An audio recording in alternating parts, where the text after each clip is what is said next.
бо саломи дубора ба корбарони бениҳоят гиромӣ ва вафодори радиозодӣ.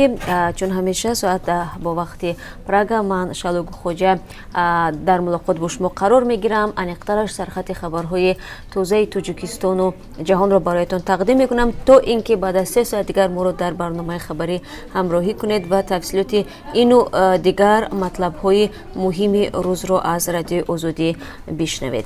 Муҳлати ҷазои Саид Қиёмиддини Ғозиро кам кард. Додгоҳи шаҳри Душанбе моҳи майи соли гузашта рӯҳонии маъруфи тоҷикро барои содир намудани маҷмӯи ҷиноятҳои дорои характери экстремистӣ гунаҳгор дониста барои 25 сол зиндонӣ карда буд.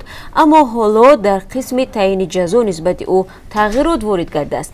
Моҳи июни соли гузашта Саид Қиёмиддини Ғозӣ дар як навори видеоӣ бо номи решаҳои ноаён ки аз тариқи шабакаҳои давлатии Тоҷикистон пахш шуд, Эронро ба ҳимоят аз ҳизби дар Тоҷикистон мамнӯи наҳзати исломӣ муттаҳам кард. Саид Қиёмиддини Ғозӣ аз моҳи ноябри соли 2017 дар боздошт аст. Ӯ дар шаҳри Санкт-Петербурги Русия дастгир ва дар як шароити мармуз ба Тоҷикистон истирдод шуда буд.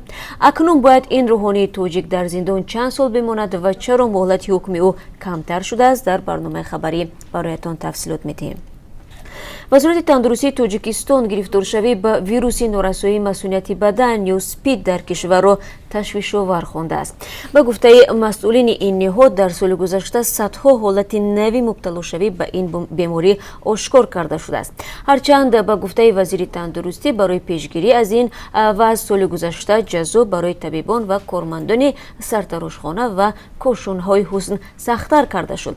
То ба ҳол дар аксари маврид гирифторшавӣ ба ин вирус борои алоқаи ҷинсӣ сурат гирифтааст. Чуну чарои ин мавзӯъро шумо метавонед баъд аз 3 соат дигар дар барномаи хабарӣ бишнавед.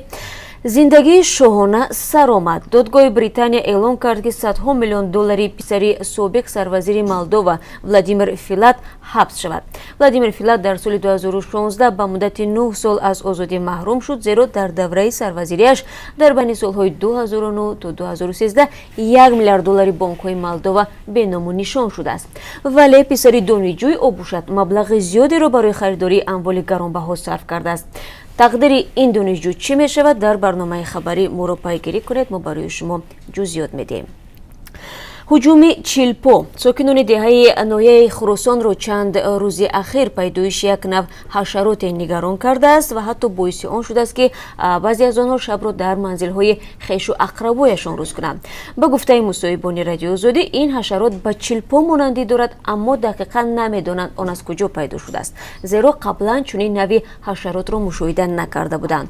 Мақомот дар ноҳияи Хуросон баъзе аз манзилҳоро барои нест кардани ин ҳашарот дору пошиданд, аммо ба қавли мардум он дубора пайдо мешавад.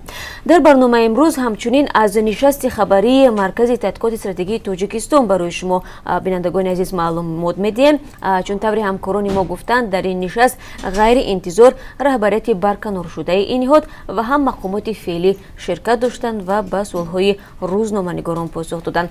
Кадом мавзӯъҳои муҳим дар ин нишаст дахл карда шуд? Бо мо биёед дар пахши мустақим дар барномаи хабарӣ ва баъд аз 3 соат дигар дар Озодӣ видео ҳатман бо хабар хоҳед шуд. Мо шуморо мунтазир мешавем.